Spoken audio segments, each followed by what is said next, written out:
Hola a todos, ¿qué tal? Muy buenos días y Bonjour à saludos desde tous, Washington en bonjour à Estados Unidos. tous et je vous salue à Gracias partir por de participar Washington aux en nuestra États-Unis. actividad semanal Merci de vous donde connecter promovemos à el cette canal de salud séance y saludable d'information que de construimos en la región de l'OPS Latinoamérica. au Hoy tenemos sujet una agenda de bastante cargada l'actualisation. Je de suis información Sébastien este Benodien fin de semana. du Tuvimos département de dos communication de semanas l'OPS et comme toutes les con semaines, noticias cette muy séance duras y durera entre estaremos 45 compartiendo minutes à con une ustedes heure et nous allons prendre vos ya hemos questions recibido jusqu'au bout. preguntas por Nous correo avons déjà electrónico y reçu des también en questions la par courrier presentación électronique et vous pourrez a poser vos través del questions chat en a direct partir de et à todas travers formas le y chat, te pedimos à que cliquen travers así a su vez le amplían bouton la sur lequel vous conversación. pouvez Recuerden appuyer siempre incluir su QUA. nombre, fecha de Rappelez-vous domicilio de toujours identificación d'inclure cuando votre nom, vos moyens de communication lorsque vous allez recuerden nous que envoyer vos tenemos questions simultánea par le al chat. español y Je también vous al rappelle que alemán. nous avons Pueden l'interprétation participar simultanée vers también le français, vers l'espagnol et vers l'anglais a través del et menú vous de voz pouvez, et vers le portugais, et vous pouvez également y choisir la langue que vous souhaitez écouter à travers le también bouton algunas d'interprétation. clarificaciones Aujourd'hui, le docteur eventuales Carissa Etienne, directrice de si pueden l'OPS, va vous y esto informer será des nouveautés et va approfondir ses remarques sur les variantes et ce que cela provoque dans la région. Avec le docteur Etienne, nous avons également le docteur Jarbas Barbosa, directeur adjoint de l'OPS, le docteur Ciro Ugarte, directeur des urgences sanitaires de l'OPS, et le docteur Sylvain Aldigueri, directeur des incidents pour la COVID-19 pour l'OPS. Je voudrais inviter maintenant le docteur Carissa pour ses remarques initiales. Docteur Merci Etienne, vous avez la Sébastien. parole. Je vous souhaite une très bonne matinée et je vous remercie de nouveau de venir nous rejoindre pour cette conférence de presse. La semaine dernière, les Amériques ont signalé à peu près 1 600 000 nouveaux cas de COVID-19, pratiquement la moitié de ces cas étant des nouveaux cas mondiaux, ce qui indique que nous sommes encore toujours fortement impactés par la pandémie.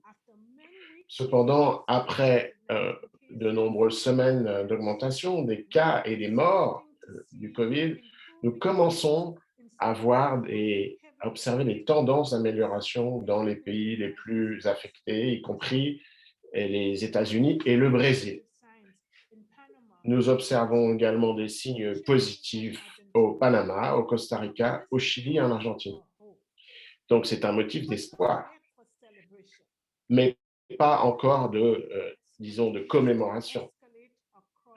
Le nombre des morts dus au Covid continue à augmenter sur tout le continent américain. C'est un signe que beaucoup de systèmes de santé sont surchargés, particulièrement dans les endroits qui ont beaucoup d'infections de Covid.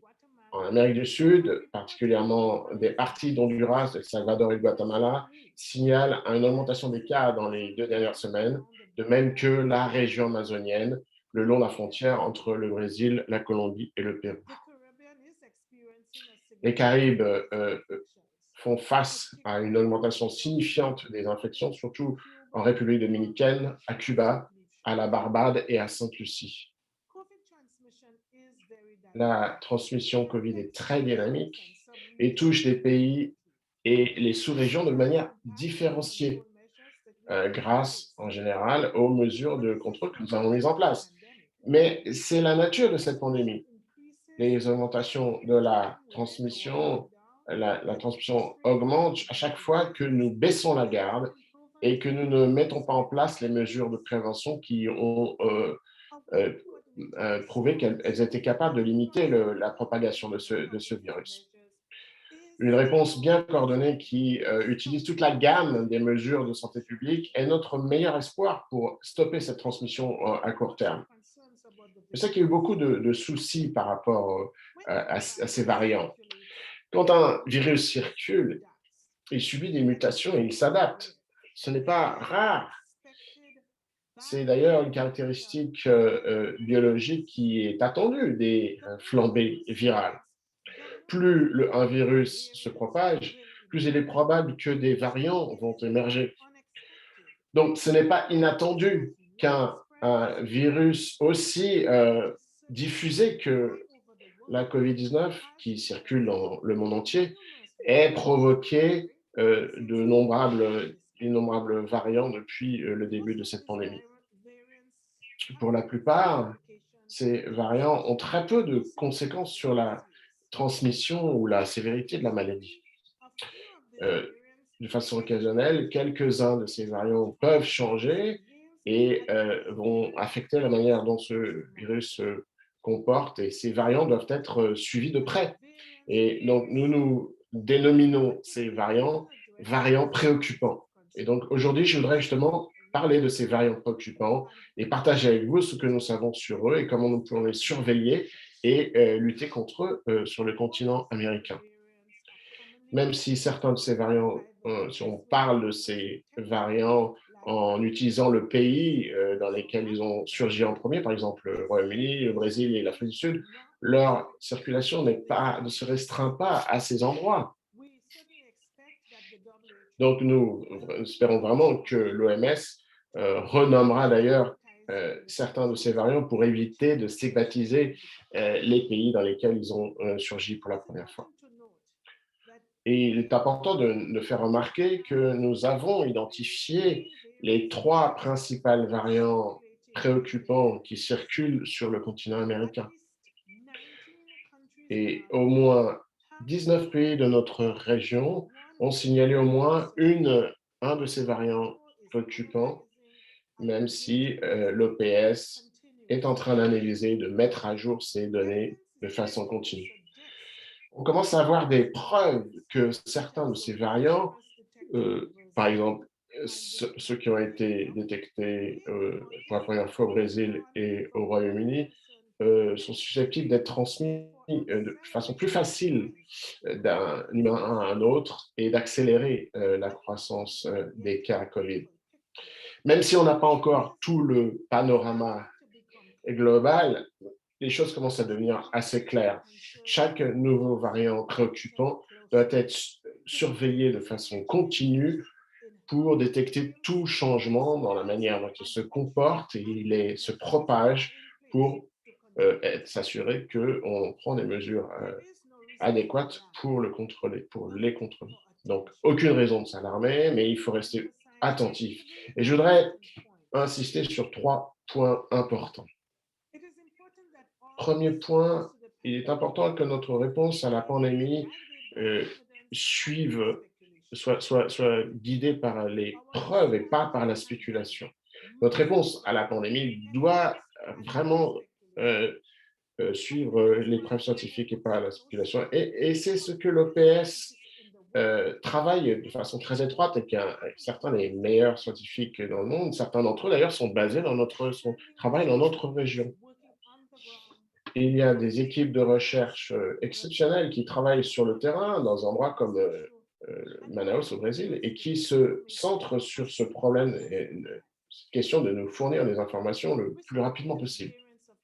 Deuxième point important, pour ces variants préoccupants, il faut vraiment une collaboration très étendue pour que les nouvelles informations soient très rapidement identifiées et qu'on puisse adapter les réponses en conséquence. C'est la raison pour laquelle le réseau de surveillance de l'OPS suit de façon très rapprochée ces variants préoccupants et travaille également avec plein d'équipes dans le monde entier. Le réseau de surveillance génomique régionale de l'OPS a augmenté notre capacité à séquencer les échantillons de virus de 50% depuis le début de l'année. Au moins 11 pays de notre région sont capables de séquencer des échantillons de virus et de détecter la présence de ces variants. Nous comptons également sur nos 2 laboratoires de référence, un au Chili et l'autre au Brésil, qui reçoivent justement des échantillons viraux de toute notre région et soutiennent un réseau de laboratoires nationaux. Il faut qu'on reste concentré pour améliorer notre capacité de surveillance pour que nous puissions suivre les tendances, y compris ces variants préoccupants. Troisième et dernier point, jusqu'à présent, les preuves sur ces variants ne change pas les aspects fondamentaux de notre réponse pandémique. Nos recommandations pour prévenir ce virus continue restent les mêmes. Il faut maintenir une surveillance très rapprochée, il faut limiter les rassemblements sociaux et pratiquer toutes les mesures de distanciation sociale, de même qu'une hygiène des mains et un usage de masques. Toutes ces mesures sont encore nécessaires et contribuent à lutter contre le COVID-19 dans toutes ses formes. En continuant à pratiquer, à adopter toutes ces pratiques, même si on a reçu le vaccin, non seulement nous allons limiter la diffusion, la propagation de ces variants d'aujourd'hui, mais nous parviendrons à éviter que de nouveaux variants surgissent demain. Je vais conclure en vous rappelant que l'OPS croit très fort dans le pouvoir que les vaccins ont de sauver des vies. En s'appuyant sur les preuves que nous avons maintenant sur ces variants préoccupants, nous avons confiance que notre portefeuille croissant de vaccins contre la COVID-19 est toujours utile et nous guidera pour arriver arriver à bout de cette pandémie. Notre confiance est maintenue. Nous avons en main toute une génération de vaccins efficaces pour prévenir les infections et surtout les formes sévères de cette maladie. Plus avant, il nous faudra peut-être adapter nos stratégies, mais nous continuerons à nous reposer sur ces vaccins. Le défi maintenant, c'est de garantir que ces vaccins sont distribués de façon rapide et équitable sur tout notre continent, en commençant par ceux qui en ont le plus besoin. J'ai fini. Au Dr Etienne, nous passons maintenant aux questions et aux réponses. Rappelez-vous que vous pouvez nous envoyer vos questions à travers le bouton Q et A. Vous écrivez votre nom et votre moyen de communication, et vous avez l'interprétation simultanée dans les plusieurs langues. Nous avons reçu plusieurs questions concernant le début des vaccinations, quand est-ce que la vaccination va commencer et quand est-ce que les vaccins vont commencer à être déployés. Dr Etienne, vous avez la parole. Bon, laissez-moi vous remercier pour cette question. L'OPS soutient ces États membres dans la préparation pour introduire les vaccins contre la COVID et nous avons fourni une coopération technique pour aider les pays à planifier cette campagne de vaccination. Nous avons distribué des documents de directives, nous avons des séances de formation et nous fournissons aux pays des conseils directs. Nous aidons les pays sur le plan logistique pour qu'elles coordonnent la distribution des doses et la collecte de données qui est extrêmement importante. Nous fournissons également du soutien pour le recrutement et la formation du personnel pour que ce personnel de santé sache comment appliquer un vaccin et nous les conseillons pour les campagnes publiques d'information pour garantir que les gens sachent où, comment et pourquoi se faire vacciner. Laissez-moi vous informer que jusqu'à présent, 31 pays des Amériques ont reçu des infos sur la préparation sur le vaccin,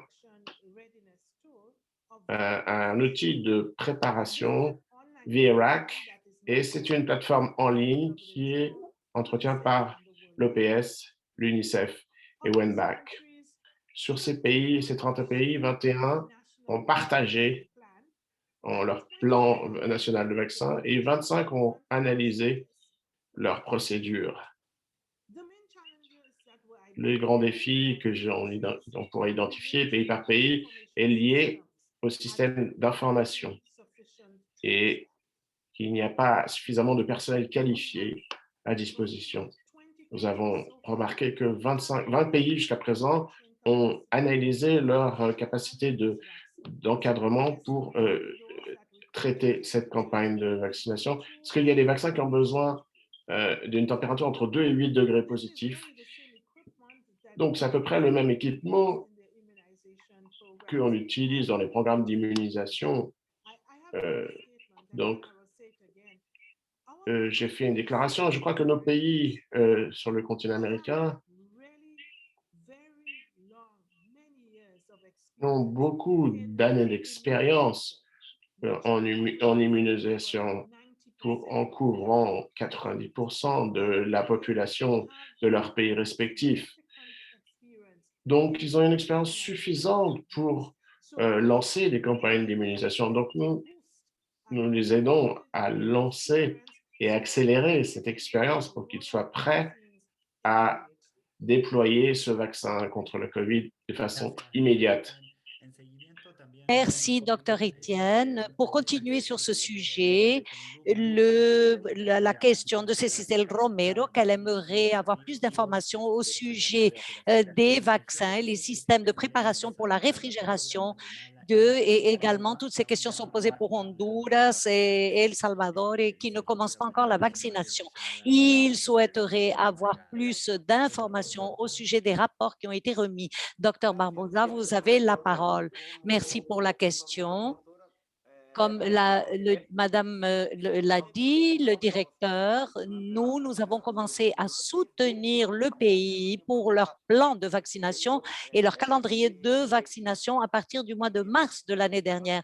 Nous avons envoyé les premiers guides et comment préparer les calendriers d'immunisation parce que il ne suffit pas d'avoir le vaccin, il faut avoir tous les autres aspects de réglementation concernant l'importation et tout ce que a mentionné le docteur Carissa. Les pays sont invités à partager les données à travers de cet outil qui a été le VERAC, qui est un outil public et qui est une auto-évaluation de plus de 100 aspects de ce qui est nécessaire pour qu'un pays soit prêt à la vaccination. Mais nous sommes en train de demander aux pays également qu'ils nous envoient leur calendrier et leur plan pour que l'OPS puisse les réviser, pour améliorer, identifier des lacunes, etc. 32 pays ont déjà partagé leurs informations sur Virax. Plus de 20 pays nous ont envoyé leur plan pour que nous puissions réviser ces calendriers.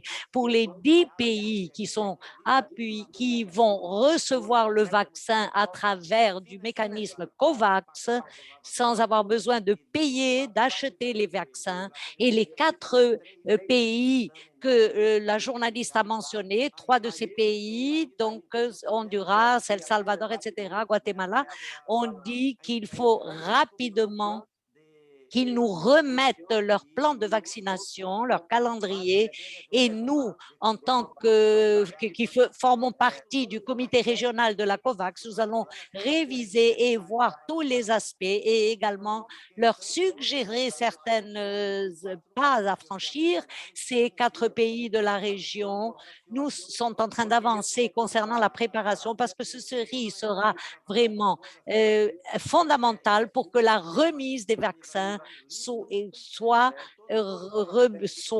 beaucoup plus rapide et comprenne tous les aspects nécessaires. Merci, Monsieur le docteur. Je voudrais passer la parole à Roxana Tabakman, journaliste scientifique de Manscaped. Roxana, si tu as la parole. Merci beaucoup. Ma question, la capacité de surveiller le séquencement de virus est en Amérique latine, mais l'impact est global. Donc, quelle est votre recommandation comme un minimum de séquencement en Amérique latine? Qui devrait payer la facture de cela? Est-ce que c'est dans l'intérêt du monde entier? Et les conditions financières sont difficiles, mais il y a quand même de l'argent disponible pour ces besoins-là.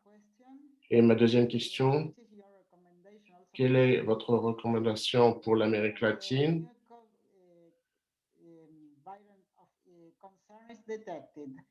quand on trouve un nouveau variant préoccupant? Est-ce qu'on ferme les frontières? Il y a beaucoup d'exemples où les gens d'un pays n'ont pas le droit de sortir de leur pays. Merci, Roxane. Dr Aldigueri, est-ce que vous pourriez répondre, Dr Aldigueri? Merci beaucoup pour cet ensemble de questions. Il y en a beaucoup de questions qui se chevauchent un petit peu, qui se chevauchent.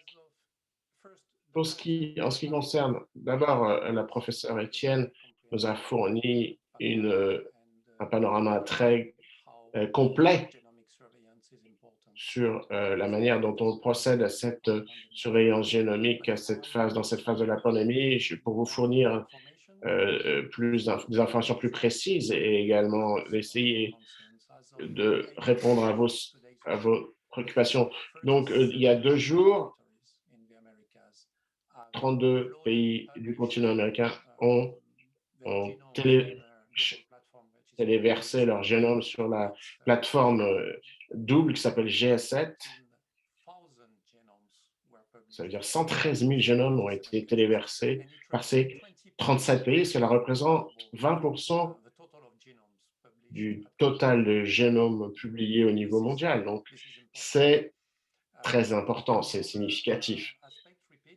L'autre aspect, donc là je répète, je reprends ce que la professeure Étienne a. Donc, il y a 3 variants préoccupants qui ont été détectés dans les 20 pays du continent américain.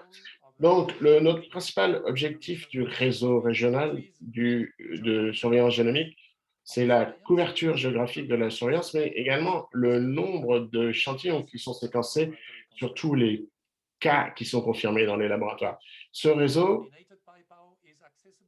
qui s'appelle United OPS, il est accessible à tous les pays, mais c'est important qu'il existe 2 groupes. Le premier groupe est constitué des pays qui savent séquencer eux-mêmes et il y a un certain ensemble de recommandations pour eux. Et le deuxième groupe, c'est les pays qui peuvent envoyer leurs échantillons à un national régional au Chili ou à la Fondation Fiocruz au Brésil. C'est important de mentionner que le CDC américain aide ces laboratoires aussi à travers ces laboratoires. Donc, ce que l'OPS fait, c'est l'OPS fournit aux pays avec des directives techniques et aussi les pays avec l'équipement aussi pour faire le séquencement. Et il finance aussi le transport de ces échantillons au laboratoire de référence. Mais nous avons l'espoir que le gouvernement va destiner plus d'argent et financer les 2 réseaux existants, ainsi que l'expédition internationale des échantillons. Mais nous sommes toujours à disposition des pays pour les aider dans cette initiative. Donc, j'essaie d'essayer.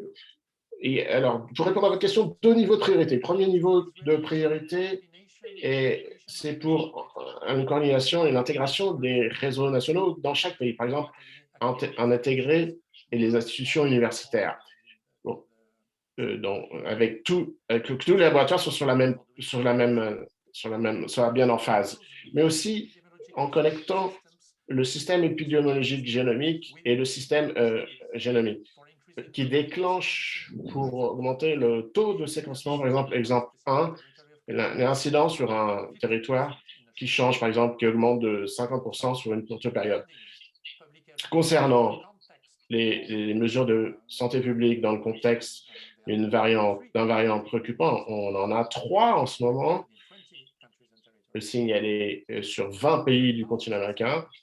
L'OPS demande aux autorités nationales et régionales et aux autorités publiques de poursuivre leurs efforts pour ce qui est de la transmission du COVID-19 en continuant de mettre en place les mesures de santé publique. Chaque pays a ses directives et sa batterie de mesures sanitaires. Et c'est une question maintenant de discipline collective dans la mise en place de ces mesures sanitaires. Pour ce qui est les mesures concernant les voyages internationaux, nous recommandons que les pays adoptent une approche basée sur le risque. Mais nous sommes conscients que dans certains cas, par exemple, les frontières nationales sont très difficiles à contrôler. Par exemple, la triple frontière entre le Brésil, le Pérou et la Colombie, qui a déjà été mentionnée par notre directrice, c'est un environnement plein de défis. Et donc, ça inclut une coordination transfrontière. J'espère avoir répondu à vos préoccupations et je repasse la parole. Merci beaucoup, Dr. Aliglari. Les suivantes questions du Venezuela en anglais et elles nous viennent de la part de Brian Edwards de Reuters, une question semblable aussi que nous demandent deux journalistes de Venezuela. Donc, la question en anglais. J'écris pour une actualisation sur les dates pour le Venezuela, réception du système COVAX qui a été annoncé la semaine dernière. Nous aimerions savoir si le délai courait jusqu'à hier et s'il y a une possibilité que ce délai pourrait être étendu pour donner plus de temps à arriver à un accord. Est-ce que, Dr Barbosa, vous pourriez commenter? Merci beaucoup pour cette question. Le dernier délai qui était hier, était un dernier délai pour les pays qui recevaient un soutien de l'AMC pour qu'ils téléversent leur plan de déploiement de vaccins pour qu'ils soient analysés par le comité régional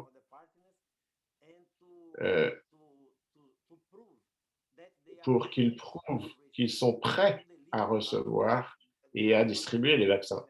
Ce n'est pas le cas du Venezuela.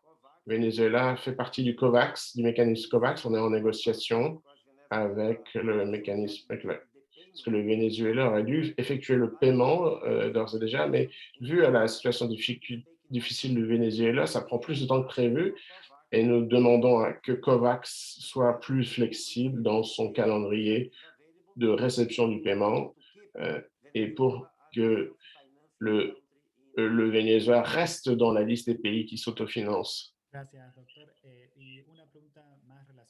Est une question aussi de Kevin Artiaga sur le Venezuela. Il demande si les autorités de santé du Venezuela ont réussi à augmenter la capacité de diagnostic grâce aux tests d'antigènes. Jusqu'à il y a un mois, il n'avait appliqué qu'1% d'après lui. Alors, docteur Ugarte, vous avez la parole. Merci beaucoup pour cette question. Et en fait, en ce moment, il y a une évaluation sur le terrain où ont été passés les tests. Et les préliminaires nous disent qu'ils ont utilisé une quantité plus importante, les chiffres que nous avons jusqu'à présent, et que 10 000 de ces tests ont été réalisés du 1er décembre jusqu'au 5 février. C'est-à-dire, il s'agit d'une augmentation assez significative. Nous sommes en train d'analyser plusieurs composants de ce processus, les facilités des laboratoires qui sont en train de réaliser ces tests, la formation du personnel, la logistique, la prise de tests, la dissémination également, la divulgation de l'information pour que des ajustements puissent être faits et obtenir des informations plus précises et que ces tests soient utilisés d'après ce qui a été planifié. Merci beaucoup, docteur. La question suivante entre Irina Dieste de AFP et plusieurs autres questions qui sont liées au vaccin d'AstraZeneca sur le chat. Elle nous dit que le docteur Etienne vient de réaffirmer sa confiance sur les vaccins et une question, à quel vaccin vous vous référez? AstraZeneca a été remise en question dernièrement et qui constitue la plupart des doses qui sera distribuées par COVAX. Que pensez-vous sur AstraZeneca pour lutter contre les variants de la région et quel message l'OPS peut transmettre aux personnes qui doutent du vaccin AstraZeneca? Docteur Barbosa. Merci pour cette question. Notre directrice, le docteur Etienne, se réfère à tous les producteurs qui ont présenté des propositions pour le mécanisme COVAX, outre AstraZeneca. Nous avons Pfizer, nous avons celle qui vient d'Inde, la Janssen, et nous avons d'autres producteurs. Le vaccin d'AstraZeneca aujourd'hui, il a été publié la recommandation d'utilisation par le groupe d'experts stratégiques de l'OMS. Il s'agit d'un groupe qui contient des experts du monde entier et qu'il y a depuis très longtemps. C'est un groupe qui programme les recommandations pour tous les pays. Et ces recommandations sont très claires. Le vaccin d'AstraZeneca est un vaccin qui a présenté une efficacité autour de 63% d'une manière générale et qui a été identifié en Afrique du Sud pendant les tests cliniques que le vaccin était appliqué sur peu de patients et on a détecté une réduction de l'efficacité pour les formes légères et moyenne de cette maladie. Il n'a pas été prouvé si le variant trouvé en Afrique du Sud peut changer l'efficacité du vaccin. Mais je voudrais souligner, et notre directrice l'a déjà dit, je voudrais dire que cette trouvaille a été parce qu'à ce moment, le vaccin d'AstraZeneca avait un test clinique sur le terrain en Afrique du Sud. Nous ne savons pas si d'autres vaccins seront touchés par les nouveaux variants. C'est pour cela qu'il faut continuer à conserver la surveillance et toutes les initiatives pour protéger les gens et pour diminuer la transmission du virus à travers de l'utilisation du masque, maintenir la distanciation physique, éviter les agglomérations et avoir plus d'accès aux vaccins. C'est le meilleur moyen de se protéger et de protéger les personnes. Nous sommes à la recherche de plus de données. Le système de surveillance mondiale de vaccins est en train de chercher plus de tests au sujet de ces variants parce que c'est une possibilité. Il peut y avoir un impact sur l'efficacité de n'importe quel vaccin. Pour résumer, avec les données que nous avons maintenant, il s'agit d'un vaccin efficace, sûr, et avec les informations que nous avons jusqu'au jour d'aujourd'hui, doit continuer à être utilisé. C'est la recommandation du groupe stratégique d'experts d'immunisation de l'OMS. Merci. Merci, docteur. Il y a plusieurs questions qui sont liées à ce vaccin AstraZeneca. Eliana Cornejo du diario El Mundo de El Salvador. Et est-ce que les dernières trouvailles d'AstraZeneca pourraient retarder les remises du vaccin à El Salvador? Merci pour cette question. L'approbation peut signifier plusieurs choses. Je vais donc je vais aborder les deux situations que nous avons concernant le vaccin. C'est un vaccin pour qu'il soit utilisé au sein du mécanisme COVAX et qu'il puisse être acquis par les fonds renouvelables de l'OPS qui, conjointement avec l'OMS, sont des mécanismes d'achat et d'acquisition de ces vaccins.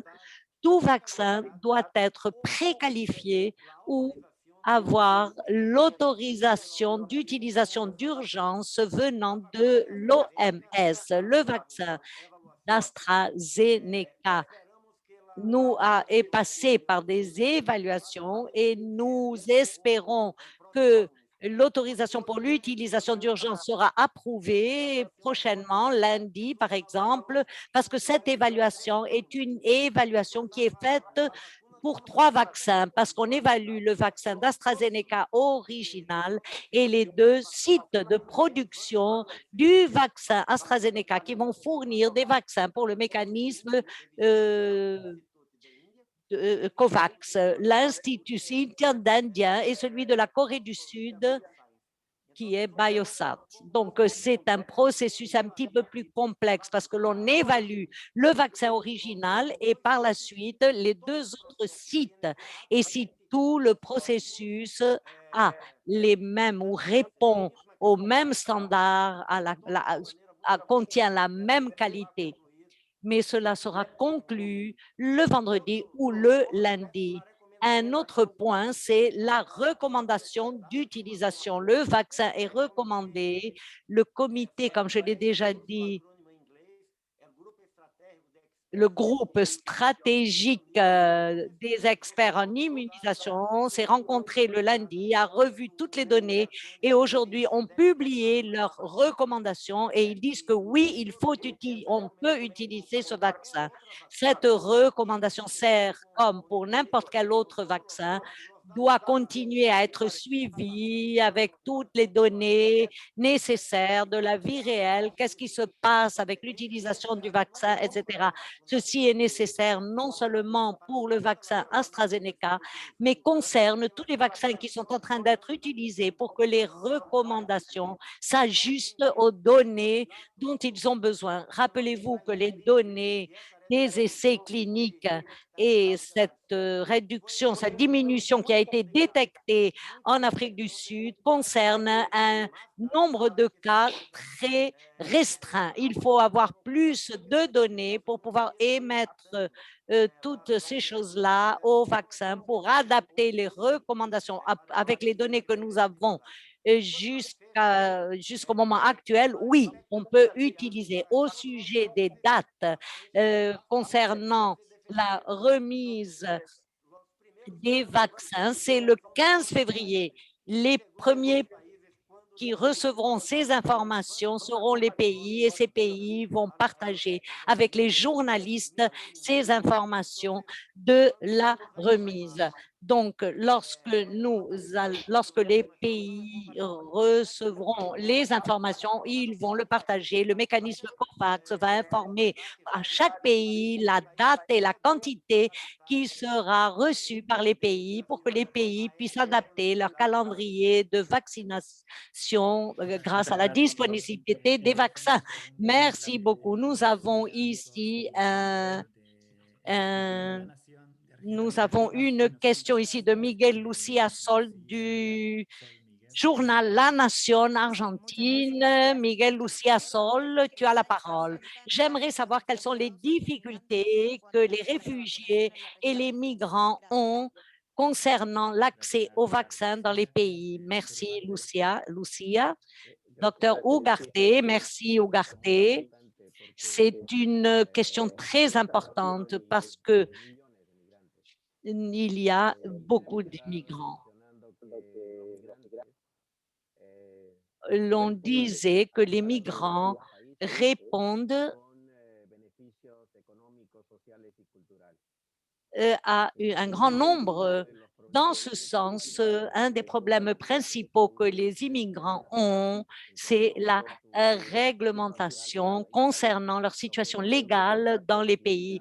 Et ce qui, dans plusieurs cas, dans ces cas, s'ils avaient cette réglementation nécessaire à leur situation légale dans le pays, ils auraient accès aux vaccins et au système de santé. Beaucoup de ces migrants travaillent dans le secteur de la santé et il est probable qu'ils recevront le vaccin, mais il y en a d'autres qui travaillent informellement et non seulement ils ne pourraient pas recevoir le vaccin, parce qu'ils ne font pas partie de la planification ou du calendrier et peut-être d'autres ne souhaitent pas être identifiés pour plusieurs raisons. Et ainsi, il s'agit de grandes difficultés. Une autre difficulté est la disponibilité des vaccins pour les pays et pour les populations prioritaires de ces pays. Les pays sont livrés. Ceux qui auront une livraison de vaccins plus importante auront la possibilité de vacciner les immigrants. Donc, il y a des normes qu'il faut suivre. Il y a des pays qui ont des normes qui incluent les immigrants, mais d'autres pays qui n'incluent pas ces normes, ces migrants, ont pris la décision d'inclure les immigrants parce qu'il s'agit d'une mesure de contrôle de la pandémie. Ainsi, le discours prononcé par le président de la Colombie pour la réglementation des immigrés vénézuéliens est un pas très important qui a été franchi pour pouvoir distribuer les vaccins et appliquer les vaccins dans cette population. Ceci est un processus constant. C'est également plusieurs agences doivent lutter et les pays également qui voient l'accès aux vaccins des migrants comme un frein à la dissémination de la pandémie dans leur pays. Merci, je vous remercie. Merci, docteur. En anglais.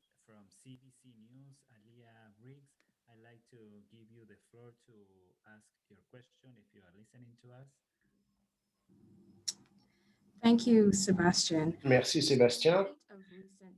Donc, à la lumière des nouvelles informations sur le vaccin AstraZeneca, qui est une protection au minimum contre le... Il y a beaucoup de pays des Caraïbes, par exemple, à la Barbade, à la lumière de cela, est-ce que les autorités de public, sénateurs publics doivent changer leur stratégie? Est-ce que vous pensez que ce vaccin est quand même sûr pour la population, même s'il y a des chances qu'il pourrait quand même attraper encore le virus malgré ce vaccin? Docteur Barbosa, merci beaucoup pour cette question. Laissez-moi de corriger l'information que vous avez fournie. Ce n'est pas vrai que le vaccin d'AstraZeneca a montré une réduction significative contre les variants. Ce n'est pas correct, ce n'est pas vrai. Ce qui est correct, c'est que pendant la phase 1 et phase 2 des essais cliniques en Afrique du Sud, un petit nombre de participants de ces essais, on a détecté une réduction de l'efficacité pour des versions, les versions modérées et faibles du virus. On n'a pas assez de données sur l'efficacité pour les formes sévères de la maladie. Et ce n'a été que pour le variant qui circule en Afrique du Sud. On ne peut pas étendre ces conclusions à tous les autres variants. Ce n'est pas la bonne approche scientifique. Donc, je l'ai mentionné aujourd'hui, le groupe consultatif d'experts sur l'immunisation de l'OMS a diffusé leurs recommandations. Vous pouvez aller voir en ligne sur le site. Ce sont des informations très détaillées sur ce point. Des informations très transparentes. Et avec les données dont nous disposons jusqu'à présent, ce groupe recommande l'usage de ce vaccin d'AstraZeneca parce qu'on a besoin de plus de données pour confirmer s'il y a vraiment une réduction de l'efficacité au vivo, donc dans la réalité, pour savoir si ces cas ont été vérifiés pour des formes bénignes ou moyennes. Donc, aucune donnée que l'efficacité est réduite pour les formes sévères, les cas dans lesquels les malades doivent être hospitalisés.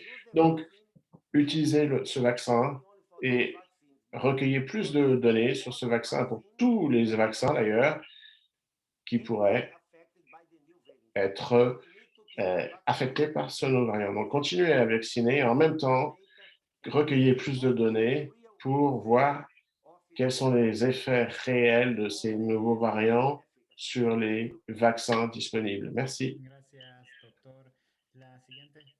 Merci, docteur. Les questions suivantes sont sont correspondantes de Nuri Martinez, El Sol Mexico et de CNN au Mexique. Ils disent que l'université de Johns Hopkins va publier une étude que le Mexique a la plus grande mortalité dans le monde et elle vous demande des commentaires au sujet des politiques qui sont menées au Mexique et comment faire pour réduire la mortalité. Docteur Alighieri, merci pour cette question.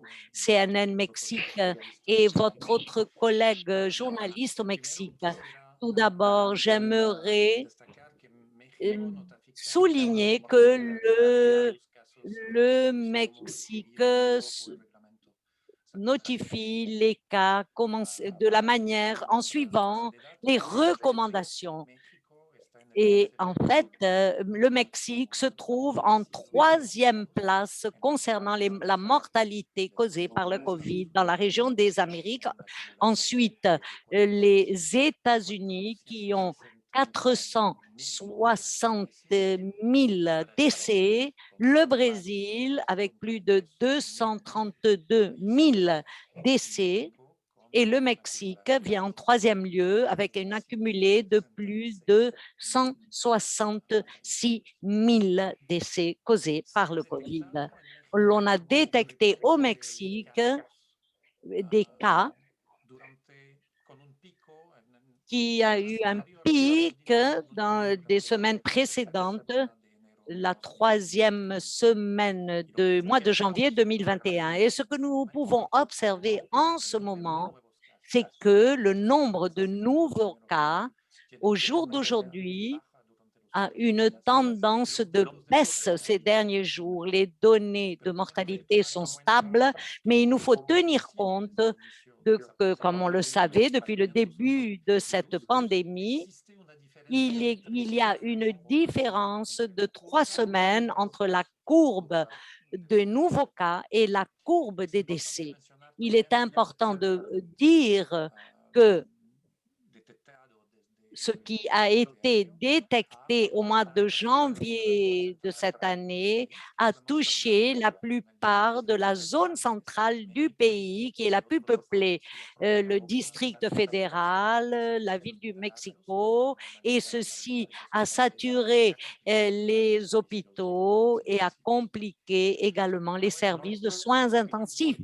Notre équipe au Mexique travaille directement avec le secrétariat à la santé et les États pour une détection qui soit faite rapidement pour les malades, pour une orientation rapidement vers des services qui vont solutionner les cas. On travaille à travers de notre équipe du pays pour une provision d'oxygène médical qui a été un vrai défi sur plusieurs territoires au Mexique. J'espère avoir répondu à vos questions. Je vous remercie. Merci beaucoup, docteur. Et nous avons maintenant plusieurs autres questions qui nous viennent de Chris Vilches, journaliste du groupe El Comercio au Pérou. Elle nous dit quelles sont les avancées qu'il y a eu concernant le vaccin à travers COVAX et quand est-ce que le contrat sera signé pour les doses d'AstraZeneca et de Pfizer et comment la OMS voit le début de la vaccination, le début de la vaccination au Pérou. Docteur Barbosa. Merci pour cette question. Comme nous l'avons vu au début, le mécanisme COVAX, plus de 190 pays qui participent au mécanisme COVAX. La première estimation sur les doses qu'ils vont recevoir lors du premier semestre. La date exacte de quand commenceront à recevoir les doses sera envoyée au pays jusqu'au 15 février. Pérou participe au mécanisme COVAX et a été un des 4 pays de la région et qui a été sélectionné par le mécanisme COVAX pour une initiative qui s'est appelée la première vague, qui est une petite quantité de vaccins de Pfizer qui devront être utilisés pour le personnel soignant en suivant plusieurs critères, et 4 pays de la région, 2 pays qui sont des pays de l'EMC, des pays qui vont recevoir le soutien de COVAX, qui vont recevoir les vaccins sans devoir les payer, et 2 autres pays d'autofinancement qui sont la Colombie et le Pérou. Les critères qui ont été utilisés sous un critère d'un comité indépendant d'experts, un de ces critères a été d'utiliser le taux de mortalité comme étant un proxy. Donc, le Pérou va commencer à recevoir ce vaccin. Le Pérou a confirmé qu'il a la capacité pour cette petite quantité de Pfizer, de vaccin de Pfizer. Le Pérou a la capacité pour stocker ces doses de vaccins. Et il devrait recevoir ces informations jusqu'au 15 février concernant cette première vague. Le Pérou recevra à la fin du mois de février, au début du mois de mars, les doses correspondantes de la livraison normale à travers le mécanisme COVAX.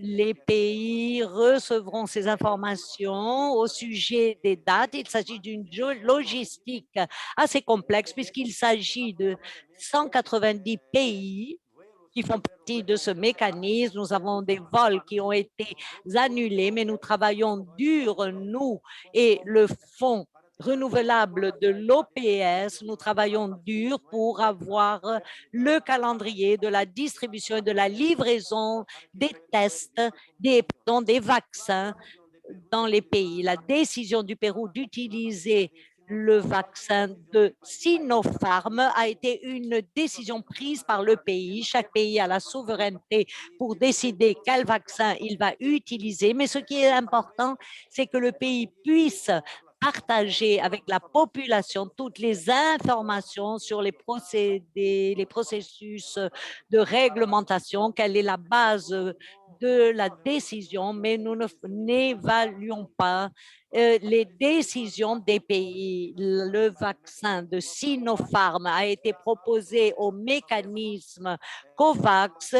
Elle est en train d'être évaluée. Sinopharm et Sinovac ont demandé, deux producteurs de Chine ont demandé l'accès au mécanisme COVAX.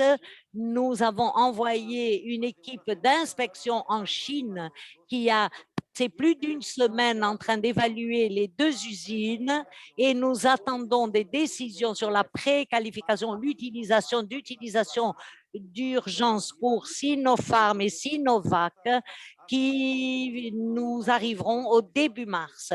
Jusqu'à l'heure actuelle, nous n'avons pas la possibilité d'émettre une opinion, mais nous sommes certains que chaque pays a adopté sa décision sur la base d'informations qu'ils ont reçues de la part des producteurs. Je vous remercie. Merci, docteur. Et en anglais maintenant, Steven. PGV2 Radio pregunta en San Martin. Pregunta, many persons in the region De nombreuses personnes de notre région sont sceptiques et ne veulent pas forcément prendre les vaccins.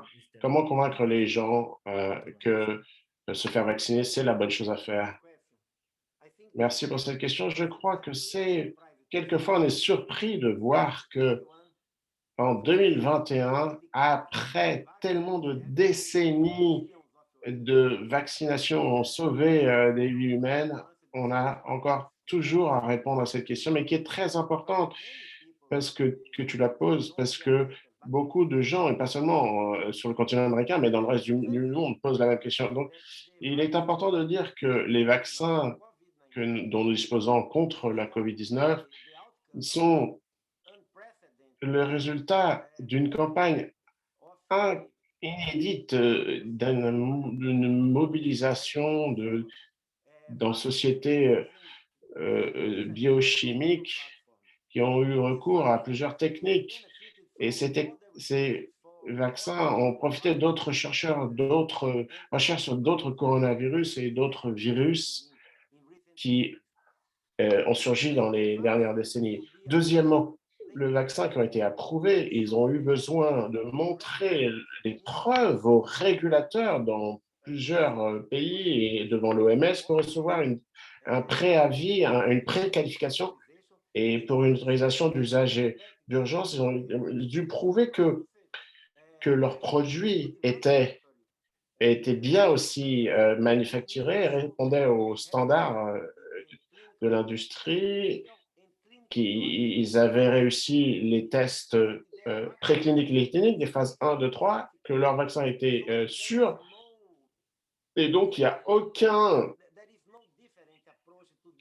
Ce n'est pas une approche différente pour ce vaccin-là. Tous les régulateurs au sein de l'OMC, ils essayent d'accélérer le processus d'approbation, mais tous les dossiers des producteurs ont été analysés avec soin avant l'autorisation de mise en place sur le marché et après avoir reçu donc la confirmation que ces données montraient bien que les vaccins étaient sûrs et efficaces.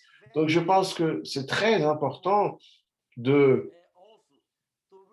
également de répondre, lutter contre certains mythes. Il y a des gens qui disent que les vaccins ont une micropuce. C'est une théorie conspiratrice de la part de gens qui n'ont pas accès aux médias normaux et n'ont accès à des infos que sur les réseaux sociaux de leurs amis. Et il faut qu'ils soient conscients du danger que cela représente, ces mauvaises informations, que les vaccins vont changer votre ADN. Ce n'est pas du tout vrai. Donc, il est super important que nous soulignions le rôle crucial que les autorités sanitaires nationales, que les ministères de la Santé ont en maintenant un dialogue permanent, recourant aux médias sociaux, les médias principaux et tous les instruments qu'ils peuvent avoir à leur disposition pour dire aux populations comment le vaccin a été produit, s'est développé, comment ils peuvent y avoir accès de façon sûre et en quoi ils sont efficaces. Et ça répondra à toutes les questions, à tous les doutes que les gens se posent. Il y a des gens qui sont contre ces vaccins, mais c'est un petit groupe, je crois qu'il est le groupe qui est important, qui a des doutes sur les vaccins, et il doit recevoir ce groupe plus de réponses. Donc, il est très important que nous, à l'OPS, nous avons organisé 2 ateliers pour les journalistes pour leur raconter leur décrire tout le processus de production et d'approbation des vaccins. Et nous encourageons ces journalistes. Nous avons demandé aussi au ministre de la Santé et toute la communauté scientifique. Donc, il est très important de diffuser toute l'information dont nous disposons, parce que les vaccins ont sauvé des millions de vies depuis le dernier siècle. Et les vaccins sont la meilleure manière de prendre le contrôle de cette pandémie, le contrôle total de cette pandémie. Donc, il faut montrer les données dont nous disposons et d'être transparent pour convaincre les gens, les familles, des bienfaits de ces vaccins. Merci beaucoup pour cette question. Merci beaucoup, docteur. Une question qui nous vient de Kalim Chossev de l'Observer's Media à Antigua. Un conseil pour un pays comme Antigua et Barbuda, avec des ressources limitées, qui connaît une résurgence des cas en ce moment.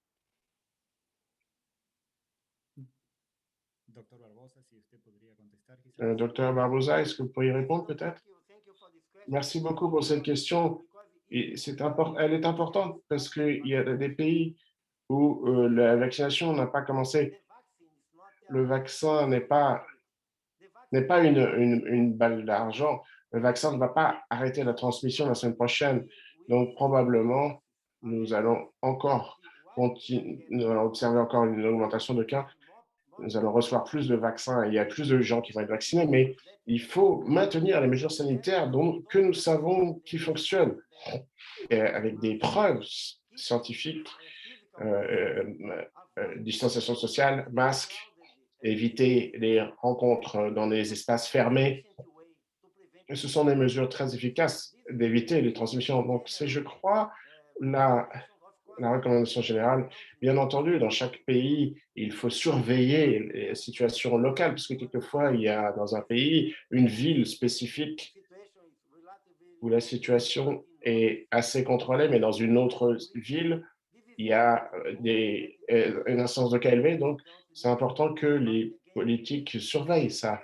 Mais une fois de plus, nous attendons qu'il va falloir vacciner au moins 70% de la population pour atteindre l'immunité collective afin de contrôler la transmission. Donc, nous ne parlons pas de jours ou de semaines, mais de mois.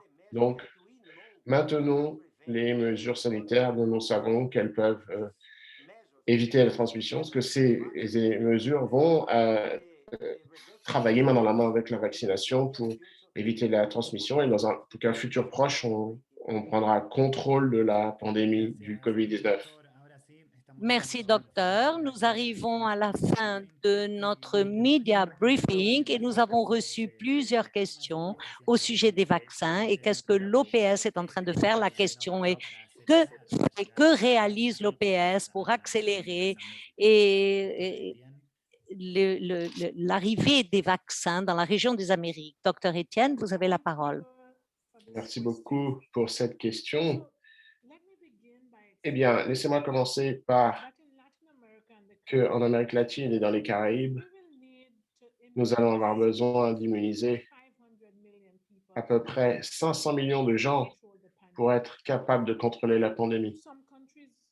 Certains pays ont déjà commencé à acheter des lots directement des producteurs. Ils ont commencé leur campagne.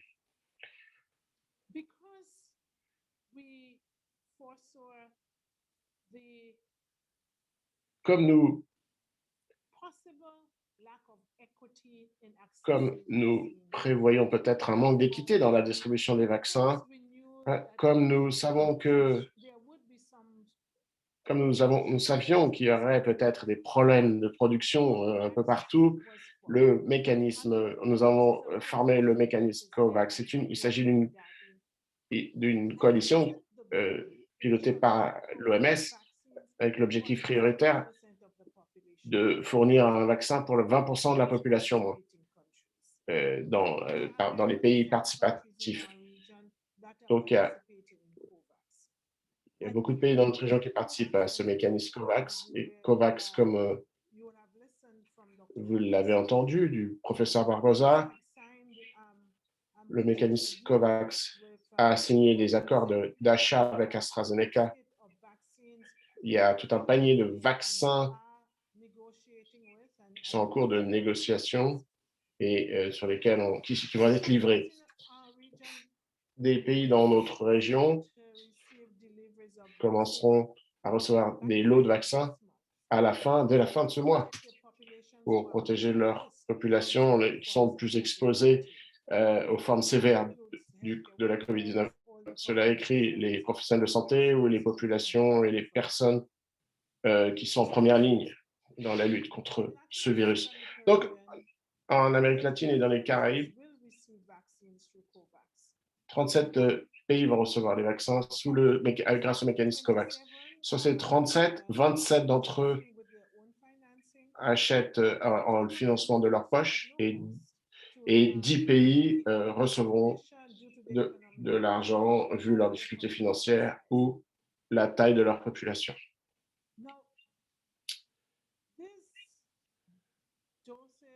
Maintenant, ces doses, la disponibilité de ces vaccins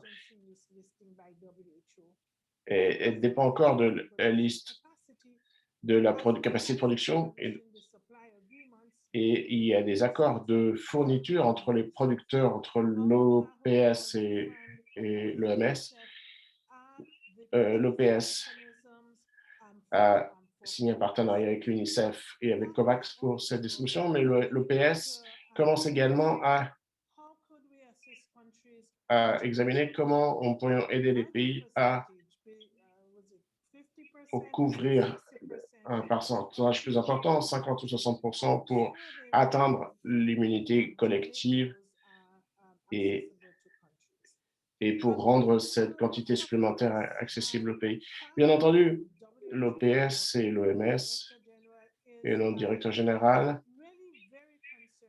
est très soucieux du manque d'équité dans l'accès à ces vaccins. Et nous traitons cette question de plusieurs parties de côté. Le directeur général parle avec plusieurs pays pour voir comment il pourrait contribuer au mécanisme COVAX pour garantir que tous les pays auront un accès raisonnable aux vaccins. Mais je voudrais souligner à nouveau que le dernier point soulevé par le docteur Barbosa, les vaccins ne vont pas résoudre notre problème de façon immédiate. Donc, il faut que nous faisions tout ce qui est à notre portée pour réduire la circulation du virus. Et pour cela, il nous faut mettre en place ces mesures sanitaires qui incluent le confinement à la maison, quand c'est possible, le masque, la distanciation sociale et se laver les mains régulièrement. Et les gouvernants doivent s'assurer également que leurs mesures sanitaires sont aussi augmentées en termes d'identification, quarantine, des mesures que les mesures nécessaires sont prises pour protéger leur population. Donc, c'est notre appel à vous. Ne baissez pas la garde. Continuez à procéder aux mesures sanitaires. Et même quand vous recevez le vaccin, il faudra en même temps renforcer les mesures sanitaires publiques. Merci d'avoir participé à cette conférence de presse avec nous et nous vous retrouvons la semaine prochaine. Merci beaucoup, Dr. Etienne. Nous sommes arrivés à la fin de notre séance d'aujourd'hui. Nous allons partager par ici la page web dont on vous parlait sur VIRAT, sur l'introduction du vaccin. C'est une plateforme qui fait partie de l'OMS, OPS, de la Banque mondiale et de l'UNICEF. Je vous enverrai prochainement les remarques de notre docteur et si vous souhaitez avoir d'autres informations, vous entrez sur notre page web. Vous pouvez continuer à être en contact avec nous à travers le courrier électronique et merci beaucoup. Je vous remercie d'avoir été parmi nous aujourd'hui. Nous nous retrouverons mercredi.